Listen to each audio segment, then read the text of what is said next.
The New York Giants just got linked to a crazy trade. Let's talk about it. My name is Paul. This is Big Apple Sports. Tune in every day for the latest news, insights, analysis. If you're a fan of Giants football, this is the channel for you, so don't miss out. Take just a quick second. Hit the subscribe button. Doesn't cost you anything. Does me a huge solid, and I got a lot more Giants content coming. And then also stick around to the end of the video. I'm going to be talking about a couple trades that have been floated that the Giants could be considering, and then I'm going to talk about something crazy that was said about the Giants-Chiefs game on Sunday, so I'm going to talk about that too. But first things first, people are wondering if the Giants may be looking to move on from Kayvon Thibodeaux. Now, first off, let me know in the comments. What do you think? Would you give him up? What would it take for you to think he's worth giving up? They have his projected value as a second-round pick next year. Obviously, he was the number 5 pick in the draft, so not a great return on investment, but I always like to hear from you guys, so let me know what your thoughts would be about trading Kayvon Thibodeaux. But, you know, they're right up on why they think it's a possibility. It does make sense on the surface. Like, Brian Burns is signed through 2028. Abdul Carter is going to be on a rookie deal. Hopefully he retires a Giant. I think we all expect him to be the future of the New York Giants edge rushing game. Like, do they need Kayvon Thibodeaux? He's been a little bit disappointing considering the super high expectations. I mean, there was a long time people thought he would be the number 1 pick in the draft and a perennial All-Pro. He's been getting better. I think he's been solid this year, but he probably hasn't quite lived up to expectations.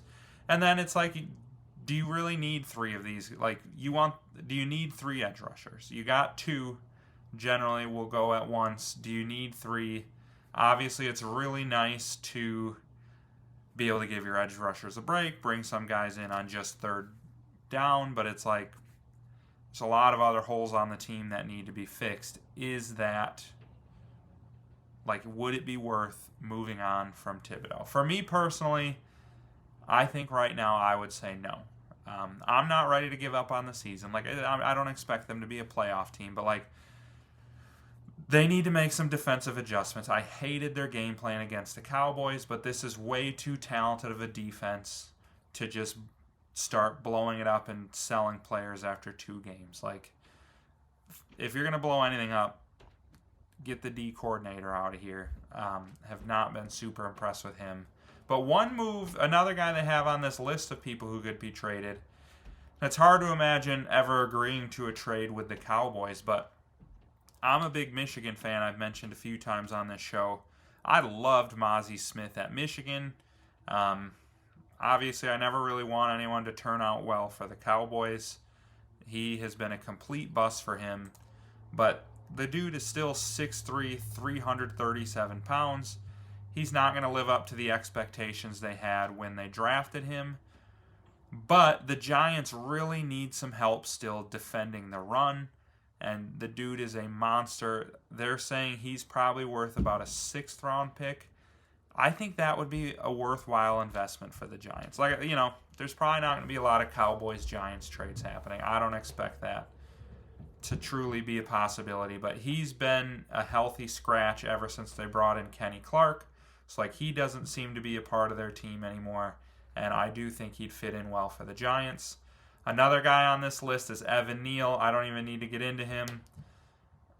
They have his trade value projected as a 2026 7th round conditional pick.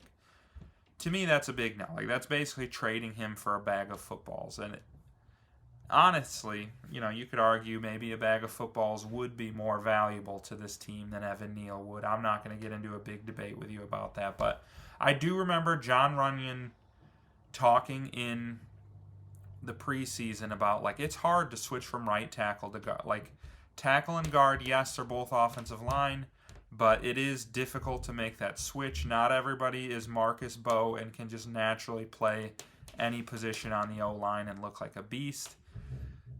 If somebody offered like a 5th round pick for Neal, done. Take it. But a conditional 7th round pick is nothing. I would rather give him one more year, one more off season to try to master guard and maybe even at least be like a reliable backup. And then if that doesn't work out, be done with it. He's been a complete bust. I think we're all sick of him, but let me know what you think on that Evan Neal trade as well. And then another trade. Oh, we got all sorts of ads here. It was mentioned maybe Devin Singletary could be a potential trade candidate. He's barely touched the ball this year. Tyrone Tracy obviously was really good last year, and then Cam Scadaboo looked awesome in this last game. I expect him to be most likely the lead ball carrier moving forward. So it's like, what role is there for Devin Singletary? They talk about the Chiefs, the Chargers, and the Ravens all being teams who could maybe use another backup or somebody who can catch a pass on third down. I think if you're offered a 5th or 6th round pick for him, you take it. Like, he doesn't have much of a role on this team. And truthfully, I don't think I'm in the minority here. I wanted Turbo Miller to make the team as the 3rd running back. I think he can do things that Devin Singletary can't do. Obviously, if injuries happened and one of them needed to be your lead back, Singletary would probably be better suited for that. But Turbo Miller is the one, like, the guy's a home run hitter. He's so fast. I'd rather see him on the team. So if you could get anything for Devin Singletary, I'm taking it if I'm the Giants. And then, as promised at the beginning of this episode, I want to talk about something that was mentioned about the Chiefs game. So Don LaGreca talking this week on the radio, and he's saying he doesn't believe the NFL will allow the Chiefs to lose a 3rd game and start the year 0-3. People have been saying for years, it just feels like the NFL loves the Chiefs. And I, like, from a business standpoint, you got Taylor Swift, Patrick Mahomes. It's sick to me that I have to mention Taylor Swift before Patrick Mahomes. But, like, there's no market in the NFL right now as big as the Chiefs because of Taylor Swift and Patrick Mahomes and Travis Kelce. And it wouldn't be surprising at all to see all sorts of random penalties thrown on the Giants this week. And it's like, as Giants fans, it's like, what else can go against us? Like, do you really even need to help the Chiefs in this game?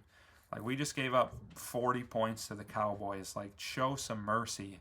But honestly, watching last week's game, I felt like the NFL kind of wanted the Cowboys to win that game too. Like, Dak Prescott, I've never seen a 6'3", 225-pound grown man just go flying like he was hit by the Hulk every time he was touched by a Giants defender. It was sickening, and he kept getting the calls. And same thing with Pickens.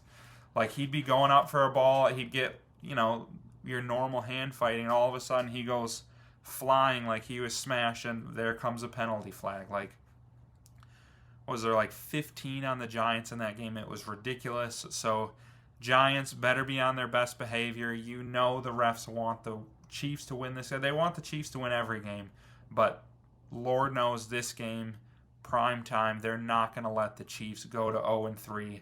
Because truthfully, like, if they go to 0-3 here, I think you got to start talking about, like, end of the Chiefs dynasty. Like, Kelsey's looking old.